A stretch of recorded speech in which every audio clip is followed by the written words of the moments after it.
எப்படி இருக்கீங்க எல்லாரும்? How are you all? சரிப்பா. குவிக் அப்டேட் ரிகார்டிங் இன்டர்வியூ ஓகேவா? இன்டர்வியூ ப்ரிப்பரேஷன் சம்மந்தமா. Anyone have any idea what is that preparation? Training period. வேற? சாரி? ப்ராசஸிங் பீரியடா? சரி. ஸோ அந்த டைமில் என்ன பண்ணுவாங்கன்னு ஏதாவது ஐடியா இருக்கா? ப்ரொபேஷன்னா என்ன? எங்கே யூஸ் பண்ணுவாங்க இந்த வார்த்தையெல்லாம்? ப்ரொபேஷன் ஆர்கனைசேஷனில் நியூ ஜாயினிஸ் இருந்தாங்கன்னா யூஸ் பண்ணுவாங்க. ஒன் ஆஃப் த ஏஜிஎஸ்டி ட்ரைனிஸ்க்கு இன்டர்வியூவில் he got offer and all okay, அவர்கிட்ட ப்ரொபேஷனை பற்றி பேசியிருக்காங்க. தலைவருக்கு ப்ரொபேஷன்னாலே என்னன்னு தெரியல, அதனாலேயே அந்த ஆஃபர் இல்லாமல் போயிருக்கு. சரியா? தயவு செய்து this are very small thing தான், ரொம்ப சின்ன விஷயந்தான். இதுக்கெல்லாம் நம்ம உட்காந்து படிக்கணுமா? ஒரு 10 ஃபார்முலா கொடுத்தீங்கன்னா படிப்பேன், ஸ்கிரிப்ட் கொடுத்தீங்கன்னா நான் எழுதிப்பேன். ப்ரொபேஷன்லாம் பற்றி கற்றுக்க சொன்னீங்கன்னா அதுக்காக சேல்ஸ் ஃபோர்ஸ் படிக்கிறோன்னு இருக்காதீங்க. Probation is a period where if you are joining any organisation you will be first they will put you in a probation. அதை நீங்கள் ட்ரைனிங் பீரியட்னு எடுத்துக்கலாம், இல்லை temporary period where the organisation first assess you whether this girl or boy suit for my requirement. எங்களுக்கு இருக்கக்கூடிய தேவைக்கு இந்த technical knowledge இருக்கா, கம்யூனிகேஷன் நாலேஜ் இருக்கா, whether they will align to our organisational culture. இவ்வளோ விஷயங்களை 3 மாதத்தில் உங்களை எவாலுவேட் பண்ணுவாங்க. Only if you satisfy the organisation criteria within that 3 months or 2 months of probation, then they will put you in a permanent role. Simple. During the probation time they won't give you the full salary. Full salary na உங்களுக்கு ஒரு 30,000 40,000 தர மாட்டாங்க. They will give you minimum salary 10,000 15,000 sometimes 5,000 and sometimes even no salary. That happens for fresher.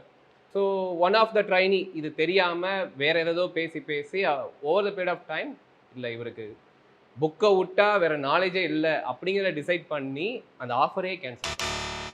இது எப்போ 2-3 round of இன்டர்வியூலாம் கடந்து போய் உங்களுக்கு probation period 3 மாதம் இருக்கும், 10,000 சேலரி அப்படின்னு சொல்லும் போது 10,000 சேலரிக்கெலாம் நான் வரமாட்டேங்கன்னு சொல்ல போய், ஏன் 10,000 சேலரிக்கு நீங்கள் வரமாட்டீங்கன்னு கேட்க போய், நீங்கள் என்ன ஆஃபர் லெட்டரில் 10,000 தான் போட்டிருக்கீங்கன்னு சொல்ல போய், ஆஃபர் லெட்டரையும் முழுசாக படிக்கலை, ப்ரொபேஷனுங்கிறத தூக்கி சாட்ஜிபிடியில் போட்டு கூட என்னன்னு கேட்டுக்கல.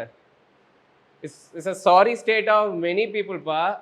தயவு செய்து please broaden your views and broaden your eyes. Apart from the case studies and videos, YouTube, சில விஷயங்களை தயவு செய்து தெரிஞ்சுங்க. அதில் probation about this. Coming back to second thing, இப்போ இருக்கக்கூடிய சுச்சுவேஷன் என்னன்னு பார்த்தீங்கன்னா, if you are going and applying outside as a sales force trained fresher அப்படிங்கும் போது just put it in see it in LinkedIn. நிறைய post வரும். ஒரு போஸ்ட்டுக்கு குறைந்தது hundreds or minimum 500 people are applying for one single post. This is the situation if you go outside and apply for any opportunities for Salesforce trained freshers. ஐயோ இவ்வளோ காம்படிஷன்ஸா, அப்போ எனக்கு நல்லா படிக்கிறேன்னு எனக்கு வேலை கிடைக்காதா அப்படிலாம் கேட்டிங்கன்னா, வெளியில் போய் 1000 பேர் 2000 பேர் கூட if you are going to compete, this is the situation. But again within AJST, since we have been here for at least for the last 5 to 6 years, since 2018 we are doing exclusive Salesforce training. We are having tie-up with few organizations which you can see in our website, where they constantly come back here and hire people. So here if you are going to compete now, you are going to compete only within these people, within this group. Per month close to 10 to 20 people are clearing mock interview and we are referring those 10 people only to the opening. 500 பேருக்குள்ள ஒருத்தராக நீங்கள் apply பண்ணுறதுக்கும் 5 பேரில் ஒருத்தராக போய் interview attend பண்ணுறதுக்கும் there are lot of difference, right? அப்படி இருக்கும் போது if you are getting an opportunity, அப்படிப்பட்ட ஆப்பர்ச்சுனிட்டியை இந்த மாதிரியான ஒரு சில்லி ரீசனால் please don't lose it. Second thing, salary discussions வரும்போது இப்போ ஆப்வியஸ்லி எவ்ரிபடி எவ்வளோ கொடுத்தாலும் நம்மளுக்கு பத்தாது.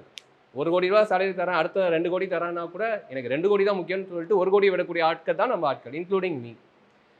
பட் நடைமுறைன்னு ஒன்று இருக்குது. இன்றைக்கி இருக்கக்கூடிய காலகட்டத்தில் ஒரு ஃப்ரெஷருக்கு TCS, இன்ஃபோசிஸ், அக்சென்ச்சர் மாதிரி கம்பெனியில் நம்ம பிளேஸ் ஆக போகிறோம். ஒரு ஃப்ரெஷர்னா இட் இஸ் வெரி ஹார்ட் அவுட் சைடில் ஒரு கெரியர் கேப்போடையோ ஒரு நான் ஐடி பேக்ரவுண்ட்லேருந்தோ நம்ம போய் அட்டன் பண்ணி கிளியர் பண்ணுறது கஷ்டம். அவங்களாம் சாலிடாக ஒரு 3 to 3.5 LPA தரக்கூடிய ஒரு organisations. They are tier 1 organisation who give this salary. இப்போ நம்மளுக்கு அங்கே அந்த மாதிரி ஆப்பர்ச்சுனிட்டி இல்லை. ஏன்னா நம்ம காலேஜ் முடிச்சிருக்கோன்னே பிளேஸ்மெண்ட் ஆயிருக்கணும், இல்லை நம்ம சிஎஸ்சி படிச்சிருக்கணும், ஐடி படிச்சிருக்கணும், இல்லை அட்லீஸ்ட் இன்ஜினியரிங் காலேஜில் இருந்திருக்கணும், வேர் தே வில் ஹையர். இப்போ அதுக்கான ஆப்பர்ச்சுனிட்டி இல்லைன்னு சொல்லிட்டு தான் now we are coming back for such training like this, where you are going to upskill yourself and you are going to tell I'm not just a degree holder, எனக்கு இந்த skill இருக்குது, certification இருக்குது, என்னை higher பண்ணுங்க. நம்ம போகும்போது அவங்களால என்ன பண்ண முடியாதுன்னா டெஃபினட்டாக இந்த சேலரியை கொடுக்கவே முடியாது. ஸோ டெஃபினெட்லி நீங்கள் டேரெக்டாக டிசிஎஸில் நான் இங்கே படிச்சுட்டேன், ஏஜே ஸ்கில்லாக படிச்சுட்டேன், சேல்ஸ் ஃபோர்ஸில் நான் டேரெக்டாக டிசிஎஸில் ஜாயின் பண்ண முடியுமா, டெலாய்ட்டில் ஜாயின் பண்ண முடியுமா, அக்சென்ச்சரில் ஜாயின் பண்ண முடியுமா கேட்டிங்கன்னா definitely no. They don't hire just because you got trained in Salesforce. They have different criteria.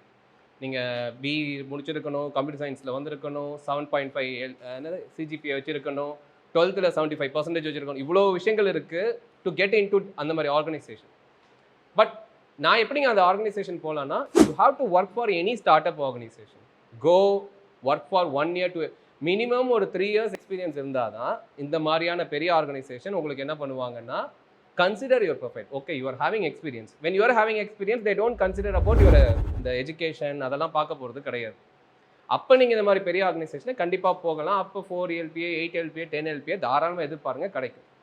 But இங்கே படிச்சுட்டு போகிறீங்க அப்படின்னா எக்ஸ்பெக்டேஷன்ஸ் இருக்கலாம், பட் கீப் இட் எப்படின்னா ஒரு காம்ப்ரமைஸ்குள்ளே நீங்கள் வந்து தான் ஆகும். மினிமம் உங்களுடைய சர்வைவலுக்கு ஒரு கம்பெனி ஒரு அமௌண்ட் தராங்க. அட்லீஸ்ட் உங்களோட தேவைகளை நீங்கள் பார்த்துக்குன்னா பிஜி ரெண்ட்டு, மொபைல் ரீசார்ஜ் அது இதெல்லாம் போகிற ஒரு 10 to 12,000 உங்களுக்கு கிடைக்குது கையிலன்னா தாராளமாக போய் சேருங்க. Work there for 6 months 1 year salary நீங்கள் கேட்காமே இன்க்ரீஸ் பண்ணிட்டு போவாங்க. அப்படி பண்ணலைன்னா நீங்களே என்ன பண்ணிடுவீங்க, அந்த ஒரு வருஷத்தை ஒரு எக்ஸ்பீரியன்ஸ் வாங்கியிருப்பீங்களா, அதை வச்சுட்டு இன்றைக்கி 1 year சேல்ஸ்ஃபோர்ஸ் எக்ஸ்பீரியன்ஸாக கெட்டிங் 5 LPA 6 LPA நீங்கள் வேறு கம்பெனி பார்த்து போயிட்டே இருக்கலாம். பட் அந்த டூரேஷன் இருக்குல்ல, அந்த 1 year ஒரு கம்பெனியில் ஒர்க் பண்ண போகிறது, 6 மாதம் ஒர்க் பண்ண போகிறத நீங்கள் என்ன பண்ணாதீங்கன்னா எனக்கு 20,000 சேலரி கொடுக்கல, 25,000 சேலரி கொடுக்கல, 30,000 கொடுக்கல, அதனால் நான் ஜாயின் பண்ணலை. There are many companies now they have started their companies in the tier 3 cities. Tier 1 tier 2 சிட்டிஸை நீங்கள் பிரிச்சிங்கன்னா tier 3 இருக்குது. திருப்பூரில் கம்பெனிஸ் இருக்குது, கோயம்புத்தூரில் இருக்குது, சேலமில் இருக்குது, எங்கள் ஊர் மயிலாடுதுறையிலும் இருக்குது. சரியா? ஸோ அதனால் கம்பெனி எங்கே இருக்குதுன்னு பார்க்காதீங்க, அந்த கம்பெனியோட வெப்சைட் போங்க, ஃபவுண்டர்ஸை பாருங்கள், அவங்களுடைய கம்பெனி க்ரோத்தை பாருங்கள். இஃப் யூ திங்க் உங்களுக்கு அங்கே லேர்னிங் கிடைக்குங்கிற மாதிரி ஒரு ஸ்பேஸ் அங்கே இருக்குன்னா தாராளமாக போய் ஆஸ் அ பிகினர் 1 year உட்காருங்க, வேலை பாருங்கள், கஷ்டப்படுங்க, கற்றுக்கிட்டு வேறு இடத்துக்கு வரணும்னா வாங்க. இல்லை அதே கம்பெனியில் உங்களுடைய பொசிஷன் தெரிஞ்சு உங்களுடைய மதிப்பு தெரிஞ்சு நல்ல சேலரி கொடுத்து வச்சுக்கிறாங்கன்னா அங்கேயே இருங்க. பட் ஒரு ஃப்ரெஷராக உள்ளே போகும்போது if you put so many constraint, I will go only for 3 LPA, I will go only if it is Chennai, அதுவும் எனக்கு ரிமோட் பொசிஷன் கொடுத்தா தான் போவேன், வீட்டிலேருந்து பக்கத்தில் தான் போனேன், அடிக்கிட்டே போனீங்கன்னா இன்றைக்கி இருக்கக்கூடிய இதில் ரொம்ப கஷ்டம். ஆல்ரெடி சுற்றி உள்ள காம்படிட்டர்ஸை பார்த்துக்குங்க, வித்தின் த ஏஜென்சியில் என்ன காம்படிஷன்ஸ் உங்களுக்குன்னு பாருங்கள். அதுக்கு நடுவில் ஒரு ஆப்பர்ச்சுனிட்டி கிடச்சி ஆஃபரும் கிடச்சதுக்கப்புறம் if you are rejecting a offer அப்படின்னா தென் அப்போ நம்ம எந்த மாதிரி இடத்துல இருக்கோன்னு பார்த்துங்க. Happen in AJ street sir with one of the trainees. 2-3 பேர் என்ன பண்ணாங்கன்னா ஆரம்பத்தில் நீங்கள் எல்லாம் மார்க் இன்டர்வியூ கிளியர் பண்ணுறீங்கன்னா கண்டிப்பாக கூப்பிட்டு கேட்பாங்க, இங்கே பாரு உனக்கு என்னெல்லாம் கன்ஸ்ட்ரைண்ட் இருக்குது, எங்கெந்த கம்பெனி போனால் போவேன், இல்லை ப்ரோ எனக்கு இந்த ஏரியா தான் ஓகே, இந்த சேலரி தான் ஓகேன்னு எல்லாமே கேட்டுப்போம். இதெல்லாம் கேட்டுட்டு தான் என்ன பண்ணுவாங்க, உங்களை ஒரு கம்பெனிக்கு ரெஃபரும் பண்ணுவாங்க. ஆஃபர் வந்ததுக்கப்புறம் தே ஆர் சேஞ்சிங், இல்லை ஊர் வேறு ஊரில் இருக்கே, I prefer Chennai but I got opportunity in here, I prefer this salary but they are telling இவ்வளோ தான் கொடுப்பேங்கிறாங்க. அப்புறமேட்டு நம்ம போய் கன்வின்ஸ், இதில் என்ன நடக்கும்னா இவங்களுக்கும் அந்த ஆப்பர்ச்சுனிட்டி கிடைக்காது. ஒருத்தவனை வேலை மெனக்கட்டு 10 ப்ரொஃபைலை எடுத்து இன்டர்வியூ பண்ணி அதுக்கப்புறம் ஆஃபரும் கொடுத்ததுக்கப்புறம் ஒருத்தர் வரலன்னா அடுத்த தடவை அவங்க இங்கே வந்து என்ன பண்ண மாட்டாங்கன்னா உங்களுக்கு பின்னாடி உள்ளவங்கள ஹையரும் பண்ண மாட்டாங்க. தயவு செய்து இந்த 2 தப்பையும் பண்ணாதீங்க. சரிங்களா? Alright, clear.